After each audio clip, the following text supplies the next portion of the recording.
Votre attention s'il vous plaît. Cet élément est en lingala et en swahili. Contactez-nous pour savoir s'il est aussi disponible en la langue de votre préférence. Veuillez aussi noter qu'il est en audio uniquement. Dépourvu de ce fait d'image originaire. Christ Equality Foundation et le prophète Medar Kiala, ensemble vous présentent ce vidéo. La rubrique Pasteur et thème. Vous présente aujourd'hui le bien-aimé de Jésus-Christ et des saints. Le prophète Medar Kiala, ministre de l'Évangile éternel. Tous les enseignements du prophète Medar Kiala sont disponibles sur christequality.com/medarkiala.html.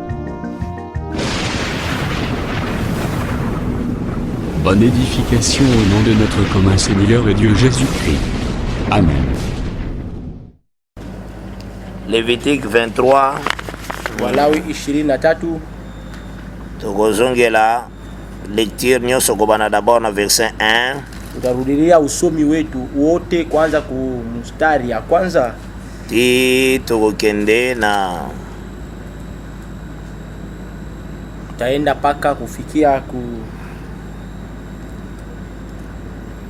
na verset 22. mstari ya 22. Frère Albert akotanga. Lévitique chapitre 23, 1 à 22, nous lisons au nom du Seigneur Jésus-Christ. L'Éternel parla à Moïse et dit: parle aux enfants d'Israël, tu leur diras: les fêtes de l'Éternel que vous publierez seront des saintes convocations. Voici quelles sont mes fêtes. On travaillera 6 jours, mais le 7e jour est le sabbat, le jour du repos. Il y aura des saintes convocations. Une sainte convocation. Il y aura une sainte convocation. Vous ne ferez aucun ouvrage. C'est le sabbat de l'Éternel dans toutes vos demeures. Voici les fêtes de l'Éternel, les saintes convocations que vous publierez à leur temps fixé. Le premier mois, le 14e jour du mois, entre les 2 soirs, ce sera la Pâque de l'Éternel. Et le 15e jour de ce mois, ce sera la fête de pain sans levain en l'honneur de l'Éternel. Vous mangerez pendant 7 jours de pain sans levain. Le premier jour, vous aurez une sainte convocation. Vous ne ferez aucune œuvre servile. Vous offrirez à l'Éternel pendant 7 jours des sacrifices consumés par les feux. Le 7e jour, il y aura une sainte convocation. Vous ne ferez aucune œuvre servile. L'Éternel parla à Moïse et dit: parle aux enfants d'Israël et tu leur diras: quand vous serez entrés dans le pays que je vous donne et que vous y ferez la moisson, vous apporterez au sacrificateur une gerbe prémisse de votre moisson. Il agitera des côtés et d'autres la gerbe devant l'Éternel, afin qu'elle soit agréée. Le sacrificateur l'agitera des côtés et d'autres le lendemain du sabbat. Les jours où vous agiterez la gerbe, vous offrirez en holocauste à l'Éternel un agneau d'1 an sans défaut. Vous y joindrez une offrande de 2 dixièmes de fleurs de farine pétrie à l'huile, comme offrande consumée par les feux, d'une agréable odeur à l'Éternel, et vous ferez une libation d'un quart de hin de vin. Vous ne mangerez ni pain, ni épis rôtis ou broyés, jusqu'au jour même où vous apporterez l'offrande à votre Dieu. C'est une loi perpétuelle pour vos descendants et dans tous les lieux où vous habiterez. Depuis le lendemain du sabbat, du jour où vous apporterez la gerbe pour être agitée des côtés et d'autres, vous compterez 7 semaines.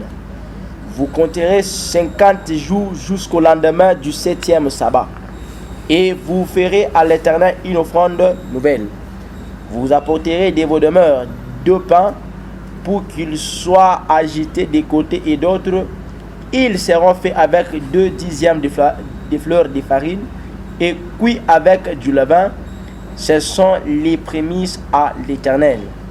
Outre ces pains, vous offrirez en holocauste à l'Éternel cet agneau d'1 an sans défaut, un jeune taureau et 2 béliers, Vous y joindrez l'offrande et la libation ordinaire comme offrande consumée par les feux, d'une agréable odeur à l'Éternel. Vous offrirez un bouc en sacrifice d'expiation et 2 agneaux d'1 an en sacrifice d'action de grâce. Le sacrificateur agitera ses victimes de côté et d'autre devant l'Éternel avec le pain des prémices avec 2 agneaux, les 2 agneaux. Elles seront consacrées à l'Éternel et appartiendront au sacrificateur. Ces jours même, vous publierez la fête et vous aurez une sainte convocation. Vous ne ferez aucune œuvre servile. C'est une loi perpétuelle pour vos descendants dans tous les lieux où vous habiterez. Quand vous ferez la moisson dans votre pays, tu laisseras un coin de ton champ sans le moissonner et tu ne ramasseras pas ce qui reste à glaner. Tu abandonneras cela aux pauvres et à l'étranger. Je suis l'Éternel, votre Dieu. Que le Seigneur a béni cette lecture. Amen. Je pense que tozali kotambola pour la gloire du Seigneur. Nazania kusema tunatembea juu ya utukufu ya Bwana. Totalisaki que le Seigneur avait donné 7 fêtes dans l'année pour Israël. Na turunisha kusema Bwana alileta makaramu 7 ndani ya mwaka juu ya Israeli. D'abord fête, première fête, eza fête ya Pâques. Karamu ya kwanza inakuwa karamu ya Pasaka. Wizo selema na premier mois. Iko nafanyika mwezi ya kwanza. Deuxième fête, eza fête à pain sans levain. Karamu ya pili nakuya karamu ya mikate bila chacho. Yo selema toujours na premier mois. Iko nafanyika paka mwezi ya kwanza. Troisième fête, eza fête à prémisse. Na karamu ya tatu nakuya karamu ya malimbuko. Eza toujours na premier mois. Iko paka mwezi ya kwanza. Quatrième fête, eza fête de semaine. Na feti ya ine nakuya feti ya mawiki. Ou fête à moisson. Wala karamu ya mavuno ya ngano. Balobiango susu Pentecôte. Banasema mfano nyingine Pentecosta. Izo salima presque na 4e mois. Inafanyika kule mwezi ya ine. Après ils ont fête ya trompette. Kisha kuna kuya karamu ya mabaragumu. Et après fête à trompette ils ont fait des expiations. Kisha karamu ya mabaragumu na kuya karamu ya kuondoa dhambi. Après fête expiation ils ont fait à tabernacle. Na kisha karamu kuondoa inakuya karamu ya maema. Les 3 dernières fêtes ils ont salima na 7e mois. Hiyo makaramu 3 ya mwisho yanafanyika mwezi ya 7. Tangu le Seigneur azopesa cette parole pa Moïse. Wakati Bwana yuko naleta hiyo neno kwa Musa. Soko tangi na début. Wakati tunasoma mwanzo. Le Seigneur alingo pesa ba fête. Wa milele napenda kuleta makaramu. Mabandi d'abord beaucoup observer les sabbats. Lakini anaanza kwanza mutaheshimia. Donc sabbat isa d'abord fête. Nusema sabato ndio inakuwa karamu. Oui, singeli mutu nyosa se reposer. Ile inabidi mtu wote apumzike. Parce que Dieu s'est reposé au 7e jour na tangu azali ko créer. Juu Mungu alipumzika siku ya 7 wakati anaanza kuumba. Donc c'est ça d'abord la parole du Seigneur. Ndio ile kwanza kwa neno ya Bwana. Donc ils apona kotalisa ke ba fête nyonso ezolanda. Ilikuwa tunjia kuonyesha kusema makaramu yote kunafuata. Ce sont les sabbats de l'Éternel. Inakuwa ni masabato ya milele. Peko bosa na te Na usaulike na tangu tosala la fois dernière wakati tulitumika wakati lipita. Tolobela pe totushaka un peu nombre 10. Na tuligusa hesabu sura ya 10. Totalisaki que nombre 10 bazolobela sur les 2 trompettes que le Seigneur a ipsaki Moïse asala. Nju bena semezea ile mabaragumu mbili ibidi Musa afanye. Oui, ils ont 2 trompettes d'argent. Ilikuwa matarumbeta ya zaini. Ils allaient utile pour la convocation en camp. Ilikuwa ya maana kwa rassembler. Bakusanyika. Ils allaient utile pour na départ en camp. Na ilikuwa na bei njuu ya kuondoka hiyo kambi na. Ils allaient utile pour na combat. Na ilikuwa ya maana nayo wakati ya vita. Ils ont utile aussi pour na ba fête. Na inakuwa nayo ya maana wakati ya makaramu. Donc na suite texte on a nombre 10 pourquoi? Nachukua hiyo andiko ya hesabu sura ya 10. Ils apona ko comprendre que inakuwa tu ndio tuelewe kusema dans les 7 fêtes kusema makaramu yote 7 il y a des trompettes qui sont. Kuya mabaragumu unapika mlindani. Parce que on sonnera la trompette na fête. Kusema batapika baragumu kukaramu. Donc fête ya Pâques. Kusema karamu ya Pasaka. Pasaka. Trompette. Iku na baragumu. Fête ya pain sans levain. eza na trompette. Karama mikate bila chachu inakuwa na baragumu. Fête ya prémisse eza na trompette. Karamu ya malimbuko inakuwa na baragumu. Fête ya semaine, karamu ya mawiki ou ya Pentecôte bien moisson, wala Pentecoste wala mavuno eza na trompette na kati nango. iko na baragumu ndani mwake. Fête ya tabernacle eza na ba trompette na kati nango. Karamu ya maema inakuwa na baragumu ndani mwake. Fête ya expiation eza na trompette na kati nango. Karamu ya kuondoa dhambi inakuwa na baragumu. Fête ya tabernacle eza na trompette na kati nango. Na karamu ya baragumu ya baragumu ndani Donc mwake. en réalité tozomona d'abord que dans l'année, Kwa ukweli tunaona ndani ya mwaka eza d'abord na 7 trompettes ezali dans de fêtes. munakuya mabaragumu 7 iko ndani ya makaramu. Basabao ezali ko se retrouver na kati ya fête eza pe na trompette nango. Na hiyo masabato inaanza jikuta katika makaramu ilikuwa na baragumu Je yake. pense que tolobelaki yango tant tolobelaki sur le 6e jour de la création. Nazania tulisemezea wakati tunaosemezea siku ya 6 ya umbaji. Tolobelaki na sabbat qui intervient dans la fête. Tulisema sabato iko naingia ndani ya karamu. Oyo nyonso na lobi pona nini? Yote hii inaisema Na lobi juu ya nini? parce que le Seigneur tant alinga présenter ba fête. Na nisema njoo Bwana wakati apenda kuonesha makaramu. Abandi nanu ko pointer sabbat. Anaanza kwanza kushonta sabato. Jour à repos. Siku ya mapumziko. Eza pona kotarisa ke ba fête nyonso ezoya na sima wana ce sont des sabbats. Kusema hiyo makaramu na kwa wadai na kwa ni masabato. Tosiyonaki déjà sur la Pâque. Tolobelaki yango. Tembea juu ya karama pasacho isemezea. Tolobelaki aussi sur le pain sans levain. Tulisemezea tena hiyo karamu ya mikate bila Dans la chachu. kati ya koloba sur le pain sans levain. Wakati tunasemezea juu ya mikate bila Il chachu. faut koyeba pourquoi etindaki biso tozwa Lévitique 24. Inabidi ujue kusema kwa nini ilitutuma tuchukue Walawi 24. Quel rapport il y a entre Lévitique 24 Kuambatana kanina kuya kati ya Walawi oyo 24. bazolobela sur le pain de proposition? Ule wasemezea mikate wa kuani. Oui, esengeli basacrificateur balia. Ile ilibidi bakuani waikule. Na fête ya pain sans levain ya 7 jours. Na karamu Quel rapport? ya mikate bila chacho ya masiku 7 kuna kuya Voici les rapports où ils ont tiango ensemble. Tazama hiyo inalinganisha ya mbatani pamoja. Le Seigneur appelle ça Israël à Pâques. Wamilaya mkaburia Israeli Pasaka. Et puis ici après la Pâques, il faut bolia pain sans levain pendant 7 jours. Kisha anawaelezea kisha hiyo Pasaka inabidi mkule mikate bila chacho kadiri masiku 7. Qui mange ça? C'est Israël. Nani nakula hiyo ni Israeli. Maintenant, ezana Exode 19. Sasa unakuya mkutoka 19. Obanda partir verset 4 tina 6 otangiango. Exode 19, 4 à 6, nous lisons au nom du Seigneur Jésus-Christ. Ah ouais. Vous avez vu ce que j'ai fait à l'Égypte et comment je vous ai porté sur des ailes d'aigle et amené vers moi. Maintenant, si vous écoutez ma voix et si vous gardez mon alliance, vous m'appartiendrez entre tous les peuples car toute la terre est à moi.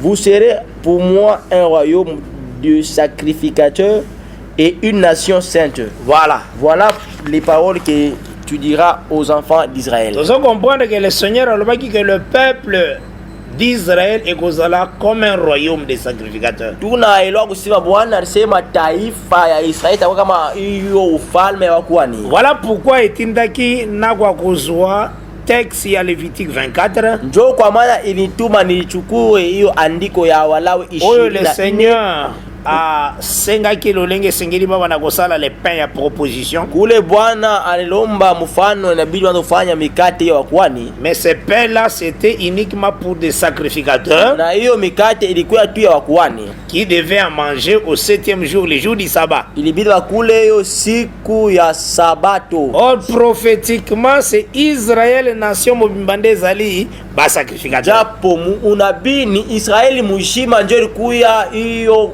picha wa kuhani. Yango tolobaki boye Na njoo tulisema hivi, accepter la parole c'est manger aussi la parole. kuichika neno ni kula lako neno. La parole c'est un pain. Na neno inakuwa ni mkate. Totambolaki totarisaki aussi. Tulitembea tulionyesha La kusema parole vient chez les prophètes. na neno inakuya kupitia wanabii. Na kata kotambola na biso Na ndio utembea kwetu. totarisaki tous les corps de la terre ce sont des pains. Na tunaonyesha kusema mili yote hapa dunia inakuwa ni mikate. Mais tolobaki boye que Lakini tulisema hivi, tous les pains de la terre qui sont des corps qui sont sur la terre, hiyo mikate yote pa dunia inakuwa ni et mili na puis kwa à dunia partir ya bénédiction, oh le Seigneur a dit Abraham nani Adam, itoka kupitia hiyo baraka hiyo Mungu anamwambia Adama, multipliez-vous, mujijumlishe remplissez la terre. na mujaze udongo. Adam est un pain, Sasa Adam alikuwa na il a mkate produit des pains. na anazaa mikate, Or, par la désobéissance d'un seul, japo kupitia kutokutia la mmoja mort ekotaki na kati ya bato nyonso. na kifo iliingia kwa Donc watu toute wote. la terre avait des pains mais souillés. Tusema udongo mzima ilikuwa na mikate yenye kuya yenye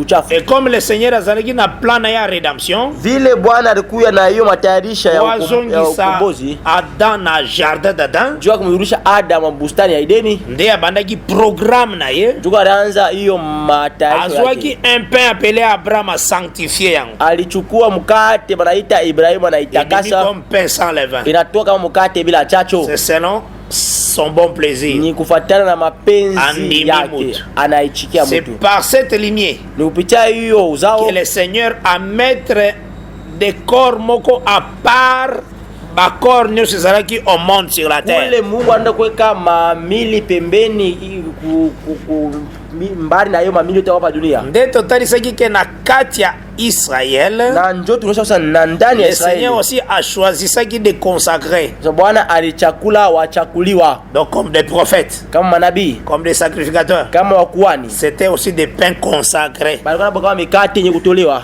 Ozona na malamu. Amen. Mais tosalaki aksa makasi ke ezalaki na encens. Lakini tulipika mkazo kusema ilikuwa na uvumba Lévitique toujours 24 à partir du verset 6 tina kama 9 Walawi on a 24 kwanza mstari ya 4 et tozwaki signification ya encens na Psaume 141.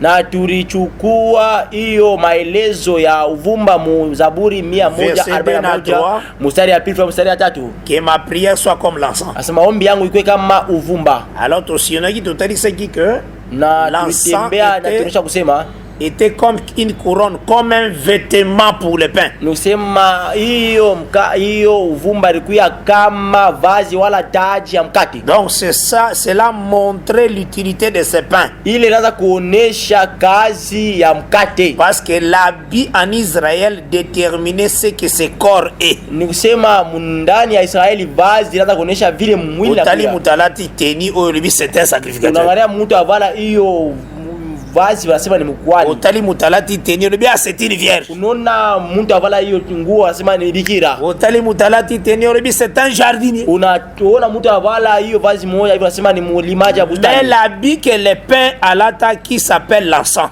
Lakini hiyo vazi mkate livala wanaita uvumba. Cela veut dire le pain est l'intercesseur. Ni kusema mkate na kuya muombaji. Oh, ce pain là intercesseur. Japo hiyo mkate muombaji. Omoni yango na ba vie Abraham. Tunaona ndani maisha ya Les rois disaient Abraham bénis-moi. Bafalme anaanza kusema Ibrahimu C'est Abraham qui intercédait pour les gens. ni Ibrahimu anaanza kuombea watu. Il était un pain ayant l'encens. Alikuya mkate na kwenda uvumba. Tomoni tous les prophètes aussi intercédaient pour le peuple. Tunaona manabii wote beo naombea taifa. Comme aussi les sacrificateurs intercédaient pour le peuple. Sasa vile wakuwa nabo wanaanza kuombea taifa. Bazalaki comme des pains ayant l'encens. Balikuwa kama mikate na kwenda uvumba. Osola na malam. Amen. Moïse a intercédé pour le peuple. Musa aliombea taifa. Et Jérémie, Yeremia, Samuel, Samueli, tout ça, ils étaient des corps ayant l'encens. yote ile naonesha walikuwa ni mili na kuya na uvumba. Tolobaki pourquoi ezandengwana? Na tulisema kwa nini Ezalaki vile? pour la réalité toya komona un pain ayant l'encens qui est Jésus-Christ. Ilikuya njutu kuone mukweli mukate mmoja anakuwa na uvumba na C'est kwa lui Yesu qui Kristo. a intercédé pour nous. Yeye njo alituombea, Il est mort pour nous anatukufia shie afin que tous la libérer du péché. juu tukomboe kuzambi. Et c'est lui qui est notre nourriture que nous mangeons. Na yeye njo akuya chakula yetu tunakula. Les pains descendus du ciel. Mukate na shokolo mbinguni. Ndenga lobi na Jean 6 verset 31-33. Vile alisema Yohane 6 mstari ya 31 verse 33.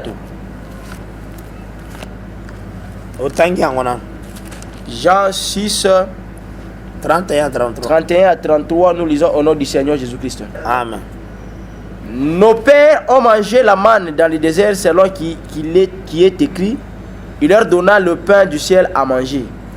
Jésus leur dit, en vérité, je vous le dis, Moïse ne vous a pas donné le pain du ciel, mais mon Père vous donne le vrai pain du ciel. Car le pain de Dieu, c'est celui qui descend du ciel et qui donne la vie au monde. Voilà. Dès que tambolaki totali ce qui réellement que la parole que nous mangeons c'est la parole de pain sans levain. Et quand nous mangeons cette parole, il faut bisomo peto comme des pains sans levain. Là tu vois qui texte il y a 1 Corinthiens 5 verset 7 à 8. Pale tulichukua andiko ya Wakorinto wa kwanza sura yake ya 5 mstari ya 5 fika ya 7 kunani?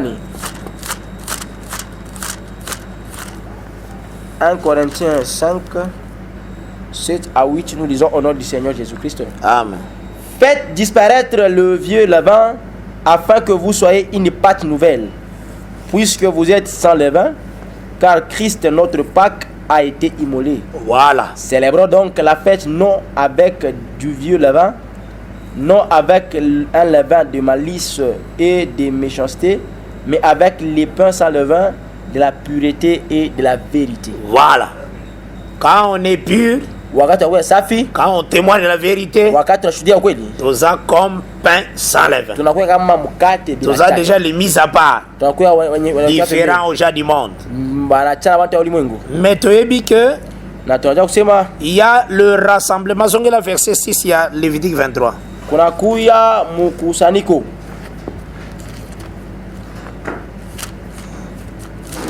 Lévitique 23, le verset 6, nous lisons au nom du Seigneur Jésus-Christ. Amen.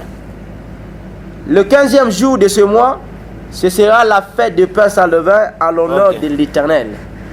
Vous mangerez pendant 7 jours de pain sans levain. Continue. Le premier jour, vous aurez une sainte convocation. Vous ne ferez aucune œuvre servile. Vous offrirez à l'Éternel pendant 7 jours des sacrifices consumés par le feu. Le 7e jour, il y aura une sainte convocation. Vous ne ferez aucune œuvre servile. Voilà. Au moni, premier jour, ils ont arrêté 15e jour. Siku ya kwanza na kwa kweli siku ya 15. Et 7e jour, ils ont 21e jour ya semaine. Na siku ya sana ya kama 21 mwezi siku ya 21. Amen. Premier jour à convocation, siku ya kwanza ya aliko, eza par rapport ya lolenge on était dispersés. Inakuya mfano wetu tuligambarishwa. Mais en Christ Jésus nous sommes réunis. Lakini ndani ya Kristo Yesu tunakuya tunafanya mwili moja. Uzora na malamu. Amen. Yango ndeza comme début de l'église. Njoo na kwa kama mwanzo ya kanisa. Tant tozomona ba Pierre babandi parole. Wakati tuna Petro wanaanza neno. C'est après la Pâque. Ni kisha Pasaka. Il y a une réunion. Kunakuya hiyo mkusanyiko. Et à la fin aussi. Na mwisho tena. Il y aura une réunion dans les airs. Kutakuya tena mkusanyiko katika hewa. Rassemblera tous les corps de pain sans levain. Na Bwana atakusanya pamoja milioni ya mikate bila chachu.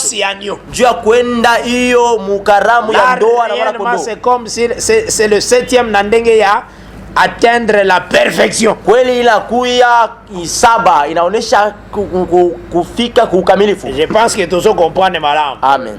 La wana tomoni l'accomplissement clair ya l'écriture. Pale tukunaona matiminiko ya wazi ya maandiko. Denge la Bible lobaki que tozalaki kotala au moyen d'un miroir et une image. Vile andiko unasema tunaanza kutazama kupitia kioo picha moja hivi. Et 1 Pierre 1 témoigne biso que tokomona ndenge aza. Na Petro ya kwanza sura ya kwanza tutamwona vile eko. Kende kukutana na Jésus Christ. Kukutana na Yesu Kristo. Dans les airs. Paewa. Et ça en réalité 7e jour ya convocation ya fête à pain sans levain. Inakuya kwa ukweli siku ya 7 ya aliko ya mikate bila chachu. Je pense que toujours en amalam. Amen.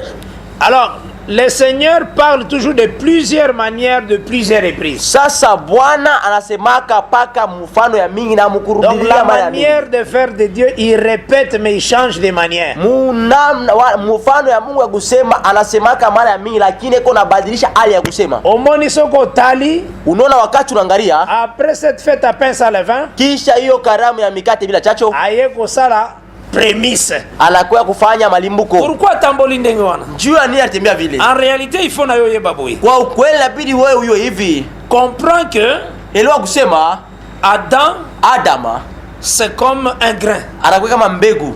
Amen. Le Seigneur a permis que ces grains à la semer. Na Bwana aliruhusu kusema hiyo mbegu ipandwe. Donc tangu asali Adam. Wakati anamfanya Adama. Yeye moko shisa lubina Matthieu 13. Yeye mwenye Yesu anasema Mathayo sura 13. Un homme est sorti pour semer. Muntu Mathayo il sema la bonne semence. Anapanda mbegu mzuri. Tangu bazonga kina ndako na ba disciple. Wakati banaruenda na chuma na nafasi. Ba disciple posé pourquoi leur parle-t-il en parabole? Na wanafasi wakampika swali jua nini wasemezea katika fumbo. Alobi po na bango s'accomplit la parole d'Esaïe. Na asema juu yabo itimilike hiyo msemo ya Isaya. Bako yoka me bako comprendre. Batasikia lakini bataelewa. Enfin que baza la guérite. Juu basiponeshwe. Pour vous boyoka explication ya parabole na sa kwenu mwe mushike sasa hiyo maelezo hiyo fumbo. Alobi le semeur c'est le fils de l'homme. Asema mupandaji anakuwa ni mwana wa Mungu. La semence c'est le fils de Dieu, voilà. Na mbegu anakuwa ni wana wa Mungu. Là Jésus confirme. Pale Yesu anahakikisha kusema tangu asalaki Adam ilingoloba un cultivateur a semé. Wakati alifanya Adam anafia kusema mlimaji anapanda. Yango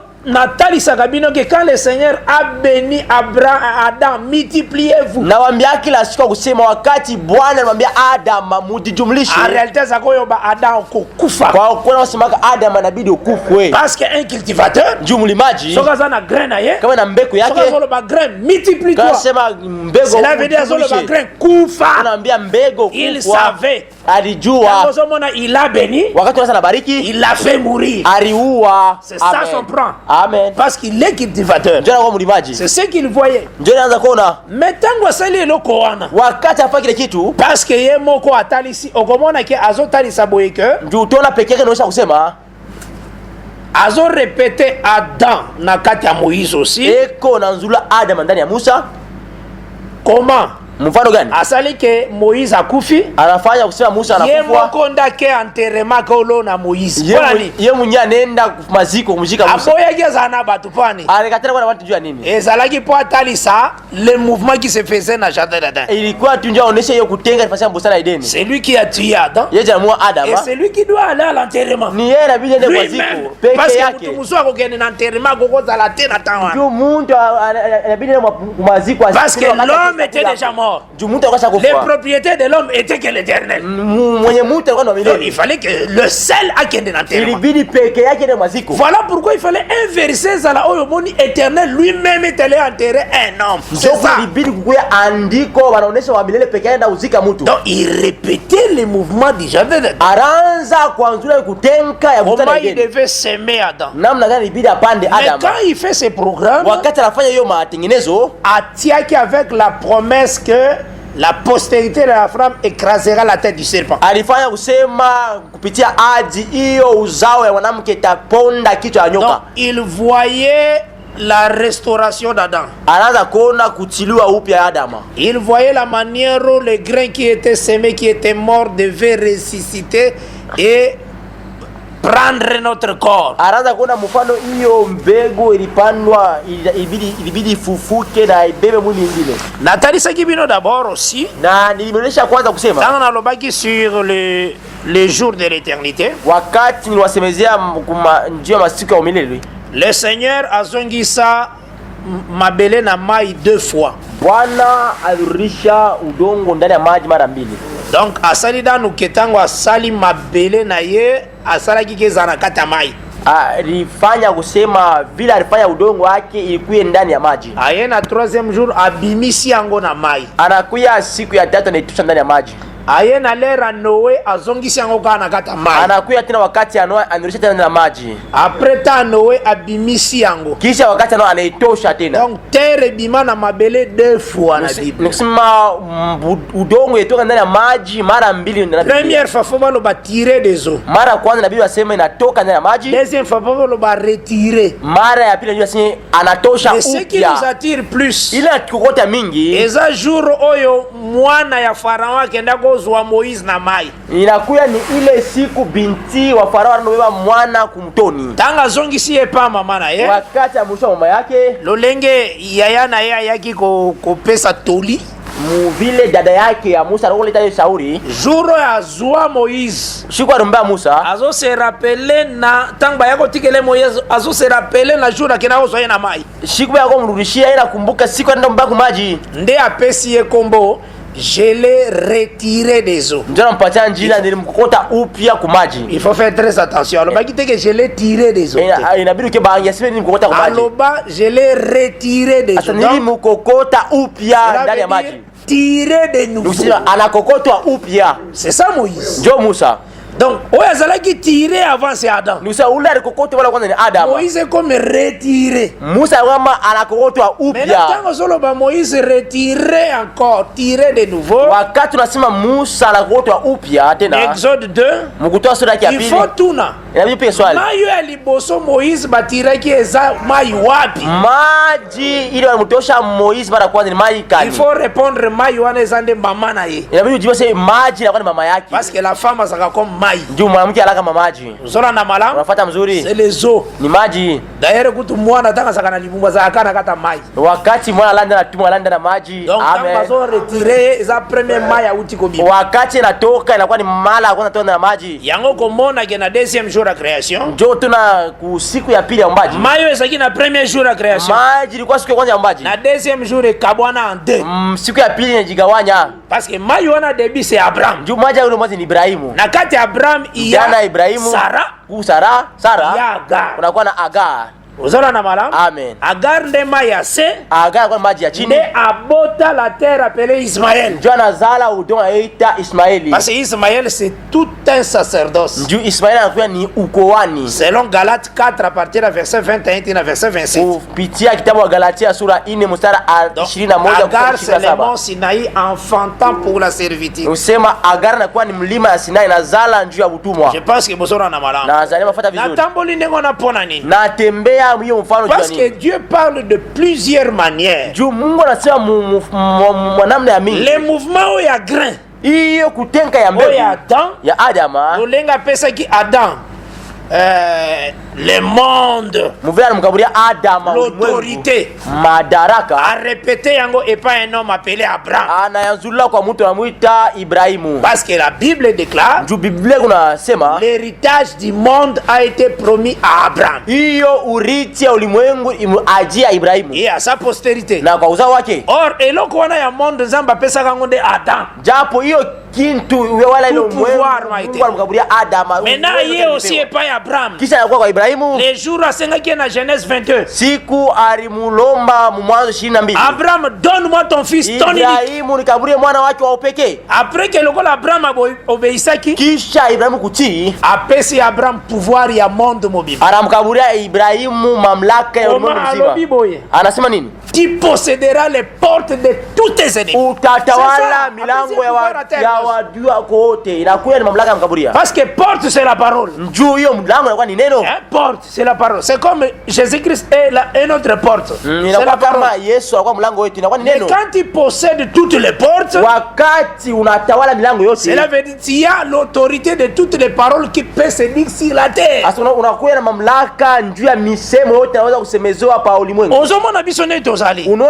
Nous avons ces pouvoirs-là. Devant toutes les paroles, il y a malédiction. Devant tous les dires, il y a bâtonnier. La magie, toutes les paroles là que tu vois, toutes les doctrines là, toutes ces portes, nous possédons cela. Avec la parole que nous avons, nous dominons sur ça.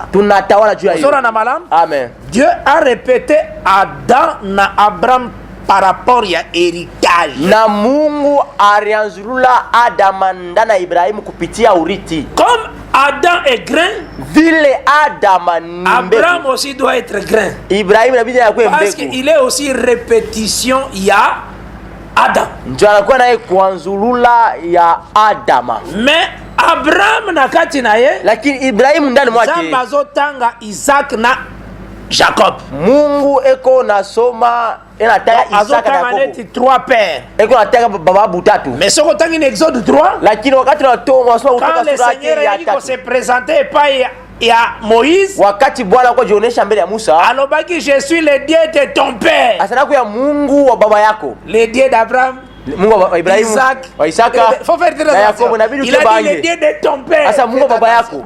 Kebange. Le Dieu de ton père. Mungu wa baba yako. Ce sont tes pères. Ni baba Et yako. le Dieu de ton père. Lakini Mungu wa baba yako. Donc azozo abangono Isaac, Jacob na kati ya Abraham. Eko nachukua Isaka na Yakobo ndani ya Ibrahimu. Donc bazalaki comme 3 grains ya Nzambe. Balikuwa mama mbegu tatu ya Mungu. Comme Dieu était cultivateur. Sabile Mungu alikuwa mlimaji. Parce que mon souci ça n'a expliqué les prémices, c'est ça. Shaka yangu wala tatizo yangu ni kufasilia wewe hiyo malimbuko. Parce que père ça n'est début. Baba anakuwa kama mwanzo. Comment est un grain? Una mbegu. C'est un père. Anakuwa ni Parce baba. qu'azo banda l'arbre. Nje kunaanza muti. C'est tout un père, c'est un commencement. Ni baba anakuwa ni mwanzo. Zola na malam, Abraham est père. Ibrahimu ni baba. Isaac est père. Isaka ni baba. Jacob est père. Yakobo ni baba. Bango nyonso baza comme Dieu de ton père. Bote anakuwa Mungu wa baba yako. Parce que 1 Chronique 16 Zoroba, Njoo mambo ya siku ya kwanza le sura Seigneur 16 inasema a donné la promesse à Abraham. Sasa wamile alimkaburia L'héritage qu'il a promis à Abraham. hiyo hiyo urithi alimwachia Le Ibrahim. testament qu'il a donné. Hiyo kitabu alileta. Il a donné le testament disant qu'il donne le pays à Abraham. Alileta hiyo testament kusema namkaburia urithi Ibrahim. Atie serment na Isaac ya testament wana. Anaweka kama kiapo ya hiyo testament ndani ya Isaka. Aérigé yango na Jacob. Lakini anaijenga ndani ya Yakobo, ni paki kitu kimoja. Ozona na malam. Unafuata mzuri? Il donne la promesse. Analeta hadi. Aye akatinda ya pa ya Isaac. Anakuya analeta kiapo na Isaka. Testament ngo epa ya Jacob. Anakuwa kuijenga hiyo testament ndani ya Yakobo. Ndenge un chronique est classé. Donc ezo sangisa bango neloko moko. Ina bachanga bote batatu. Oyi komona balobi le Dieu de tes pères. Unaweza kunasema Mungu wa babu zako. Mais alobaka aussi le Dieu de ton père. Kisha asemaka Mungu wa baba yako. C'est dans Exode 3. Tu peux lire ça, c'est très important. Inakuya kutoka sura ya 3. Nous sommes toujours présentés des grains d'abord. Yote yote tunaonyesha on a que présenter Christ comme prémisse. Njuni kuonesha Kristo kama malimbuko. Exode chapitre 3. On va partir à verset 6. À partir du verset 6, nous lisons au nom du Seigneur Jésus-Christ. Amen. Et il ajouta, je suis le Dieu de ton père. Voilà. Le Dieu d'Abraham, le Dieu d'Isaac et le Dieu de Jacob. Voilà, tu vois. Moïse se cacha le visage car il craignait. C'est ça le verset 6. Il y a Exode 3. Je suis le Dieu de ton père. Le Dieu d'Abraham, le Dieu d'Isaac, le Dieu de Jacob. Et c'est ce qu'il dit. Et ce sera dans malam. Amen. Ah. Donc c'est que azo sangisa bango nyonso na un seul grain mais baza comme 3 grains. Nusema bote eko na bachanga mu mbegu moja lakini anakuwa mbegu tatu. Maintenant Dieu est un cultivateur. Na Mungu kama mlimaji. Azalaki na 3 grains na yo abengaka le royaume de Dieu. Anakalaka na mambegu yake tatu anataka ufalme wa Mungu. Son désir était à semer grain wana. Hiyo nia yake ni apande mbegu. Donc alukalo na Abraham, Isaac et Jacob, ce sont des grains.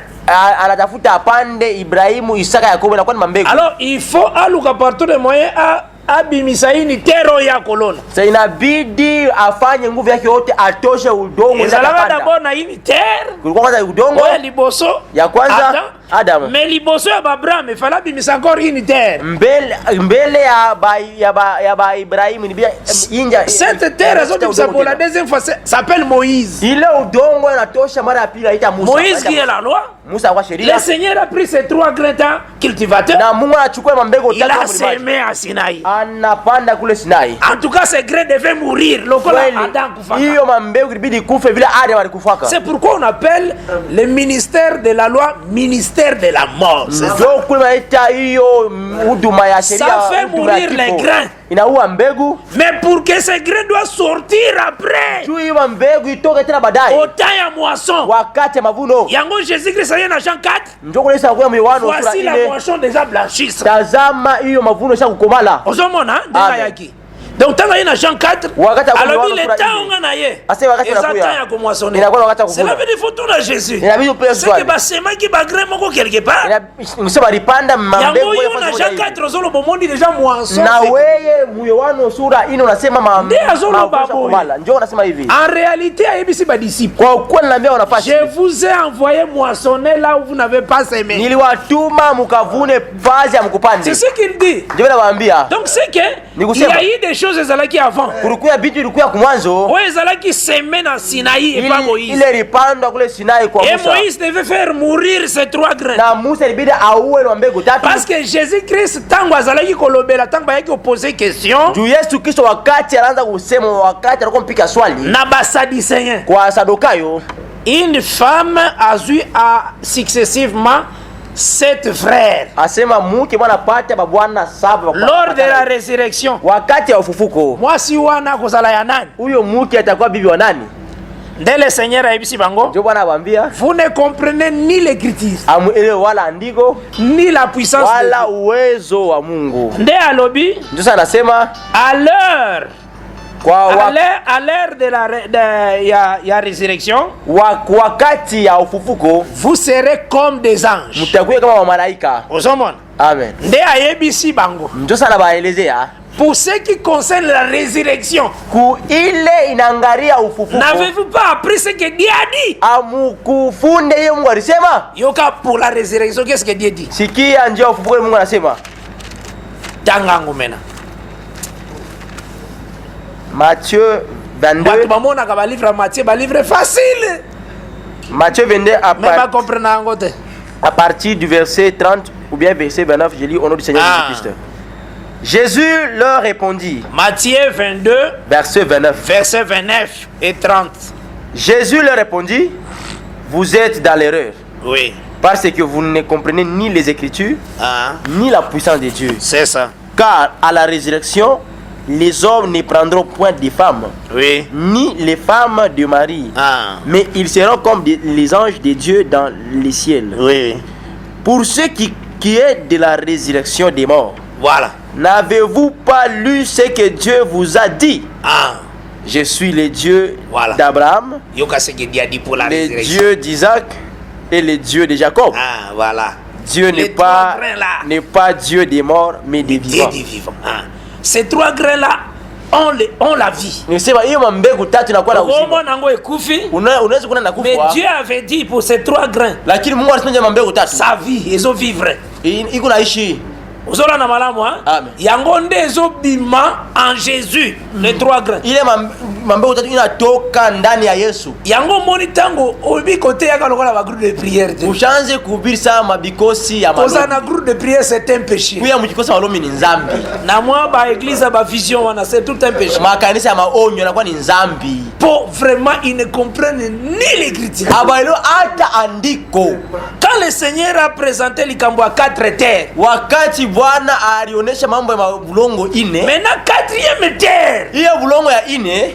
Tanga zulu na Matthieu 13. Wakati unasema Mathayo sura 13 ile bulongo. Alabi na 4e terre. Anasema unjia bulongo ya 4. Un grain pèse 100. Mbegu moja leta 100. Un autre pèse 60. Moja leta 60. L'autre pèse 30. Na hii leta 30. Et pas ya Luc alobe yango abandeli na 30, 60, 100. Kitabu ya Luka naanza na 30, 60 na 100. Ozora na malam? Amen. Mutu faut tout na nanu pourquoi kaka batangi 3 grains? C'est ça le problème dans la Bible. Inabidi mtu aulize ndio watapa mbegu 3 ndio kwa mambo. Pourquoi batangi kaka 3 grains? Kwa nini wanatapa kama mbegu 3?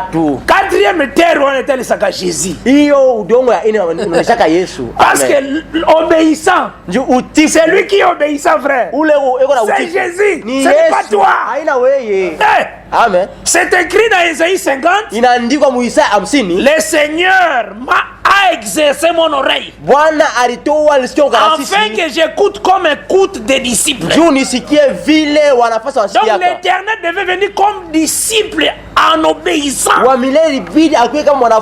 Parce que quand il obéit, il doit devenir la tête.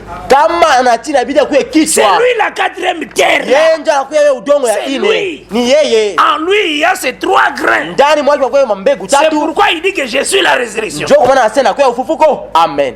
C'est pourquoi il dit je suis la résurrection. Ndio kwa maana sana kuya ufufuko. Et quand tu vois cette quatrième terre qui est Jésus, Na wakati unaona hiyo udongo ya en pili ya Yesu, réalité, il y Kwa a ukweli, 3 résurrections fait bimawana. inabidi kukuwe maufufuko 3 toke mule ndani. Tozo première étape ya résurrection. Tunaona kipindi ya kwanza ya ufufuko. Oh ezali ya yembo Christ Jésus le véritable Abraham. Inakuya kama Yesu Kristo peke yake anakuwa Ibrahimu wa kweli. Osola na malamu. Amen. Il est le véritable Abraham. Anakuwa Ibrahimu wa kweli. Tango moni ya yaki asekwi. Wakati unaye peke yake anakuya Parce unaona qu'il a kufufuka. obéi. Njua aliti. Maintenant le deuxième c'est Isaac ya fils. Na wapira kwa ni Isaka yo ufufuka Oh mwana. le fils c'est Isaac, c'est Jésus-Christ. Japo Isaka inakuya ni Quand le Yesu Kristo mwana. ministère prêche la parole, Wakati udu wanahubiri neno afin que tu comme à la stature parfaite de Christ. ni njuu tukuye kumuntu mwenye Au ukamilika moment wa de Kristo. l'enlèvement c'est Isaac. Wakati ya kunyanyuliwa yakuwa ni Mais Isaka. quatrième étape c'est Jacob. Lakini kipindi ya ine yakuwa ni Yakobo. Eza avant Amen. millennium. Inakuwa ni kabla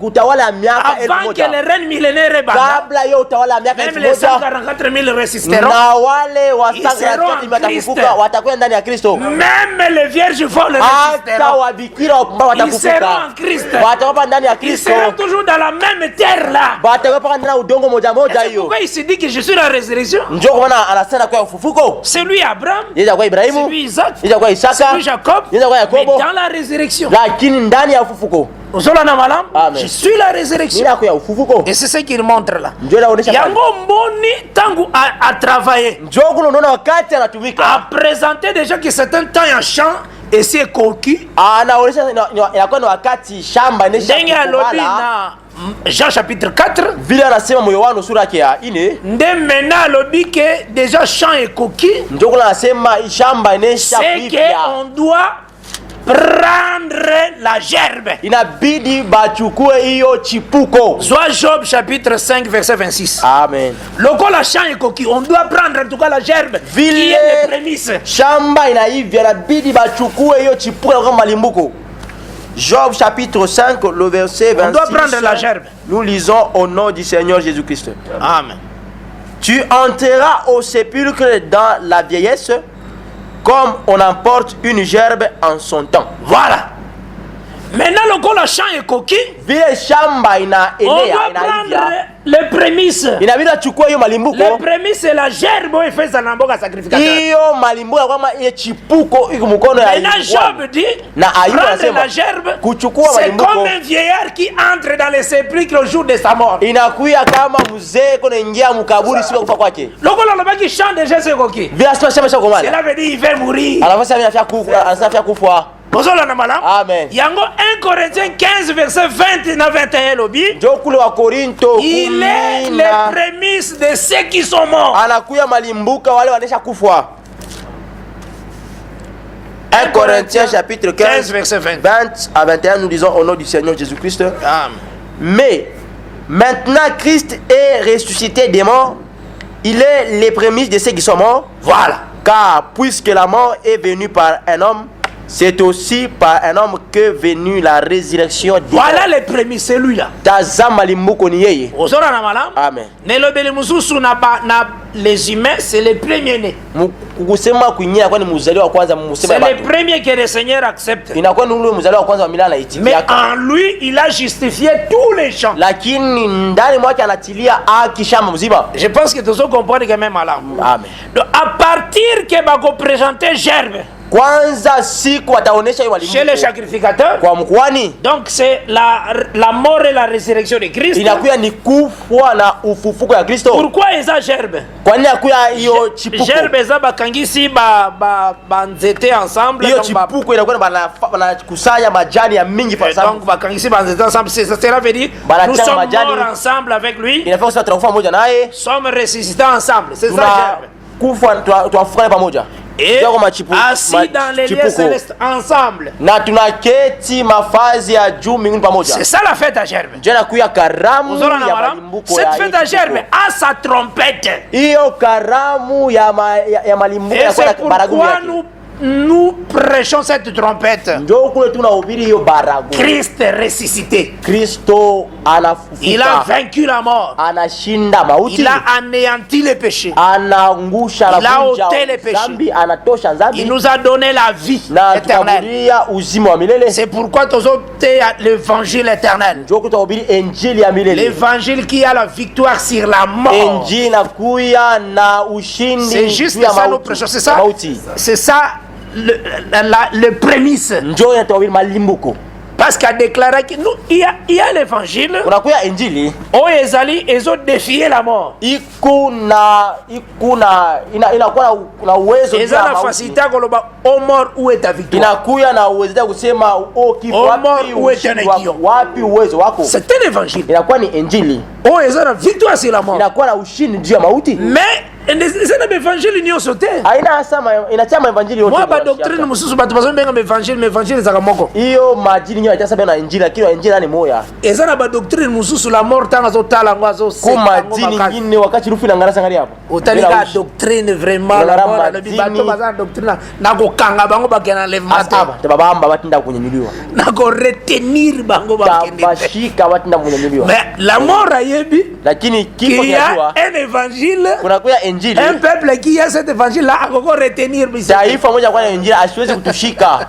Osala na bala. Amen. C'est un évangile qui défie la mort. Inakuwa ni injili inashinda mauti. Ezolo ba oh mort, où est ta victoire? Inasema kifo wapi ushindi wako. Osala na bala. Amen. Yango komona ke Ndio tunakuwa kusema quand des plantes wakati hiyo ezalaki na champ iko ndani ya shamba ekozwa coup de vent inaweza kupokea pepo et boujaka par-ci par-là. inatenkaka kuungamo na ngambo Au moment ya vent wakati ya pepo inatenga, mais eza nango bien enraciné. lakini inakuwa ina mizizi mizuri. Tangu baderacinaki yango na lera prémisse Wakati wanaitukunyaka wakati ya malimbuko en réalité inakuwa la kuonyesha mort kweli s'est kufa détaché à la terre.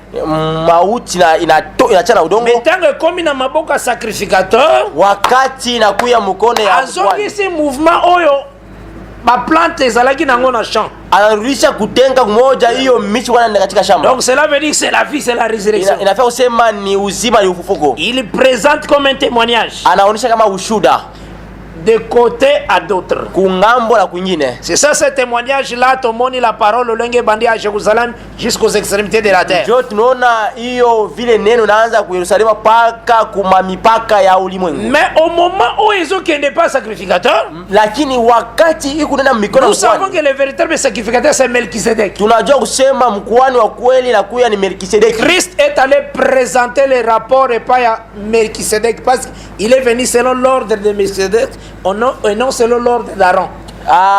Kristo enda kupeleka ripoti kule kwa Melkisedeki, njoo alikuwa kulinganisha na oda ya Melkisedeki, hapana hiyo oda ya Aaron. Donc il est allé au devant de Dieu de gloire. Nusema anenda mbele ya Mungu wa utukufu. C'est par rapport aux attributs de Tozoro Bayango. Ni kupitia hiyo makazi tutasemea hiyo. Parce que Christ a kufa comme un sacrifice. Ndio Kristo anaanza kufa kama hiyo sadaka. Parce qu'il fallait que Nzambe azwape lipa kolia. Ndio ilibidi Mungu achukue mkate akula. Parce que le sacrificateur doit manger un pain. Ndio mkwani inabidi akule mkate. Le souverain sacrificateur doit manger un pain les jours à sabbat. Ndio mkwani mkuu inabidi akule mkate siku ya Oh, le sabato. véritable souverain sacrificateur c'est l'Éternel. Japo mkwani mkuu anakuwa na Le pain qu'il milele. cherchait à manger c'est Jésus. Ile mkate utafuta kula ni Yesu. Donc il a mangé par l'œuvre de la croix. Anakula kupitia kazi ya msalaba. Enfin qu'à bénir Bissou. Ndio sasa tubariki. Parce que étant Isaac s'il ne mange pas il ne peut pas bénir. Kama vile anakuwa Isaka, kama sikula sitabariki. C'est ça le sacrificateur qui mange le pain. Ndio inaonyesha mkuhani mkuu anakula mkate. Jonathan aibisaka branamiste moka mona kiango blasphème. Wakati naambia Abraham Dieu a mangé Jésus. anona kama hiyo kukufuru. Mungu akula Yesu. Hapana. Gami tango talaka sacrificateur souverain sacrificateur azoli alipa. Wakati unasa mkwani mkuu akula mkate unasa nani? Jésus a émission na Jean 6 je suis le pain. Yesu akamwambia Yohana 6 anakuwa mkate. Et maintenant na kolia. Nate mkuli. C'est d'abord le souverain Ni sacrificateur. mkuhani mkuu. Et ensuite vous les sacrificateurs. Kisha mwe wa kuhani. Amen. Les souverains sacrificateurs à manger. Mkwani mkwa nakula. Ayebisi biso keza kitoko. Amase kubutamu. Nde apesi biso suba sacrificateur tolia. Ndio wanashi wakuani na situ kule. Biso pe tozoida parce que nous sommes royaume des sacrificateurs.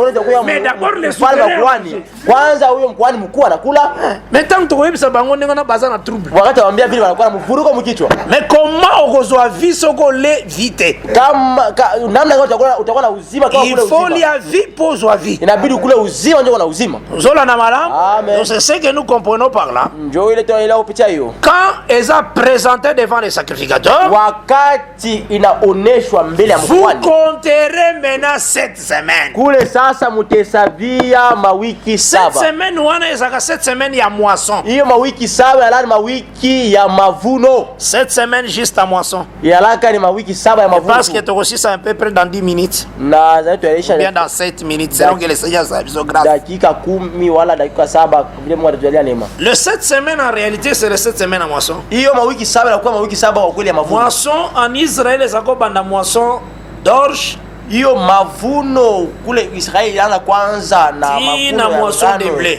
Ya bei chini mpaka kufikia ngano ya bei juu. Toutes ces moissons là na hiyo mavuno yote ba graines yoso bazako zwana hiyo mbegu yote wanapata kule et ça basale la gango pain banafanya na mkate. Mais blé ezana plus de valeur que l'orge. Ngano inakuya kuna kwa ngano ya bei juu na ngano ya bei chini. Mais il faut moissonner nyonso parce que yangonde ezali kotali sa fête nyonso ya 7 semaines. Lakini inabidi kuivuna yote njuu yote mbili ndio unaonyesha hiyo mavuno ya mawiki 7. Mais c'est écrit lakini andikwa tango ko moissonner wakati tavuna il faut tika partie ya moisson pour des étrangers. Inabidi wache kipande ya mavuno njoo ya wageni. Pour la veuve, ya mjane, pour l'orphelin. Il faut keba na Bible. Inabidi keba la parole de Dieu n'est pas statique. Neno ya Mungu haiya kifazi moja. La parole de Dieu est dynamique. Neno ya Mungu inakuwa tenkaka. Uzola na mala? Amen. Eza kana mouvement. Alela inatenka. Tangu zamba za watu na Israel wakati mmoja wa Israeli tozalaki libanda shetu ilikuwa nje Israel zaki na ndako na Israel alikuwa ndani ya chumba. Tangu Israel a rejeté Jésus wakati Israel amtupa Yesu Israel a komi libanda Israel alikuwa nje Yesu to komi na kati shetu alikuwa ndani. Tangu za watu na Israel wakati wa tembea Israeli biso tozalaki be étranger shetu tulikuwa bageni Israel zaki mutandako Israel alikuwa mtu wa nyumba. Tangu biso tokoti wakati shetu tunaingia omoni ba sacrificateur basalaki erreur unaokuwa wanafanya kosa Wafarisayo mais zaika nzambe nda tindika kibango ilikuwa ni Mungu anawatimwaka tangu bazui mbongo Judas abwakaki wakati balipokea hiyo mafuta mbongo aboye sédissant asa hii mafuta bango balimboli bien wewe atapsira sema babi cet argent veut dire sang asa hii mafuta fosi madamu tokukuzungisa ngoso na kata trésor te tuwezi kurusha wakati ndani ya hazina inakuwa damu. Tosala nini? Fani qu'on achète un champ pour des étrangers. C'est la erreur na baba. Tuuze shamba juu ya wageni itazama kosa. Or soko tuni frère na biso Moïse. Kwa mwana ndugu yetu Musa. Musa. Ozui problème ya terre tengi sigeri ba repartir terre. Unachukua hiyo mambo na vile ya vile wakawagawanya udongo. Wapi par na biso? Upande wetu kwa. Et pas ya Moïse na Josué tozaki privé des droits des citoyens Israël. Kwa Musa na Yoshua atukwe na faida na inchi na. Oh mabele ya Zabulon. Ilikuwa ni inchi ya Zabulon. Oh ya Juda. Ya Yuda. Oh ya Simeon. Ya Simeoni. Oh ya Ruben. Ya Rubeni. Oh ya Benjamin. Ya Benjamina. Oh ya Neftali. Ya Neftali. Oh ya Aser. Soko tuni bango. Kwa uliza. Privé des droits des citoyens d'Israël. Zolo bisava. Makila mweko yeko sabe la biso. Asa mchunge damu moja tatuliza sio mpango.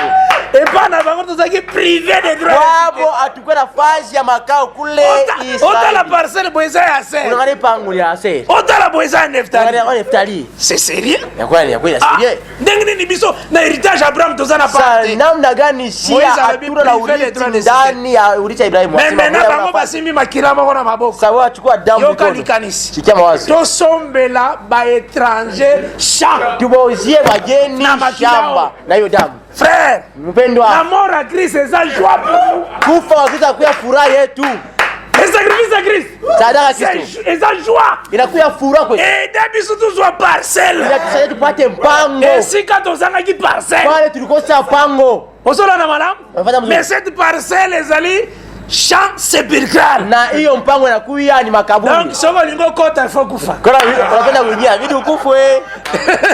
Osolana madame. Amen. Donc il faut se dépouiller de toute œuvre mauvaise de la chair. Inabidi kuichika uvule matendo yote ya mwili ya mubaya. Oza la compter na héritage Abraham. Uhesabiwe kuyo urithi ya Ibrahimu. Osolana madame. Amen. Ah, c'est ça. Maintenant na moment wana na kwa ile wakati Jean de la maison. Tunakuya bantu ya chumba. Osolana voilà. Amen. Mais les fils du royaume ba commis dehors. Na bana ya ufalme wanakuwa nje. C'est pourquoi tangu biso tozolia na l'air a fait à moisson. Njoo kule wakati sio tunakula wakati ya karamu ya mavuno. Une portion pour les étrangers. Tutaacha kipindi moja wageni. Les étrangers on est comme Israël. Wale wageni kwa ni Israeli. Amen. Parce que déjà la Pâque s'est fait. Njoo pasta inashafanyika. Biso to komi na ndako. Sio kwenda na chumba. Israël komi libanda. Israeli anakuya nje. Yenda komi veuve. Yenda kwa mjane. Yenda komi comme orphelin zangi wa kusimba yeye. Yenda kwa kama yatima anakufa. Biso to sana kati. Lakini kwa ndani. Ozola na malamu. Wanafanya mzuri. Tozo tikela ye portion. Tutamwachia kipindi. Yango moni Jésus Christ tanga sala ki miracle à pain. Njoo kuna Yesu wakati alifanya muujiza mikate. Asala ke tangu batu bale le pain par les 5 pains. Alifanya usema wakati watu wanakula kupitia mikate 5. Réserve monsieur tikela pour les 12. Kubakie tena. Cela veut dire bis. Réserve ya biso ndeto tikela bango biloko. Alikuwa inafaa usema shie ndio bachia vya kula tunga 12. Pour les 12 tribus. Njoo ya makabila 12. Les 5 dons ministériels. Kisha Elei biso. Kisha hiyo huduma ya itano inatulisha. Biso tokosisa na grâce te. Shia taisha mwaka ya neema inabidi ke banje. La na grâce si la cannabis te. Mwaka ya neema isha moja na shia. Biso tokokende. Shia tutenda. Tikeli bango grâce une portion à champ. Tunabachia neema kipande ya shamba. Ozola na malam. Amen. Tokotikela bango champ. Tuachia shamba. Eteni. Kipande. Yango nde totesa que les deux à côté ya bango grâce. Na njoto usha kusa wapakali wawili watabahubiri neema. Parce que biso toke déjà. Njoo shia cha kwenda. Tozola na malam wala biso tokei. Shia cha kwenda. Que vraiment le Seigneur a pambola enrichissement. Amen. Yango tozo pesa toujours numéro na biso. Ndio toleta namba yetu ya plus 243 simu 82 27 69 986.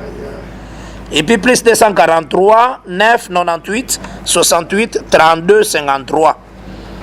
Alors c'est ça, ce que bengi frère qui a la Kimbembe Meda. Cause on a des questions posées, tu as toujours na kati menaya fait à moisson par la grâce de Dieu. Kama unakuwa na maswali unapiga ndio utakuya ndani ya karamu ya mavuno. Que la paix du Seigneur est à l'ikolo na moko. Amen. Que Jésus-Christ a pambola bino vraiment richement. Amen. Amen. Amen. Amen. Amen. Merci d'avoir suivi ce message et que Jésus-Christ vous bénisse. Si vous avez une question à l'intention de l'homme de Dieu, si vous voulez que l'homme de Dieu prie pour vous, si vous voulez vous confier à l'homme de Dieu, ou si vous voulez tout simplement bénir l'homme de Dieu, contactez-le directement si ses coordonnées sont disponibles depuis sa page. Sinon, contactez-nous et nous lui transmettrons vos préoccupations. N'oubliez pas de faire un tour à notre page évangélisation pour voir en quoi vous pouvez vous rendre utile à Christ par cette œuvre. Que Dieu vous bénisse tous. Amen. ChristKelity.com. Les cieux en un clic de la souris. Évangile-éternel.com. Le site de l'évangile éternel. Christ et Quality Fondation, équilibrer la manne ramassée dans le désert de sorte que chacun ait un numère.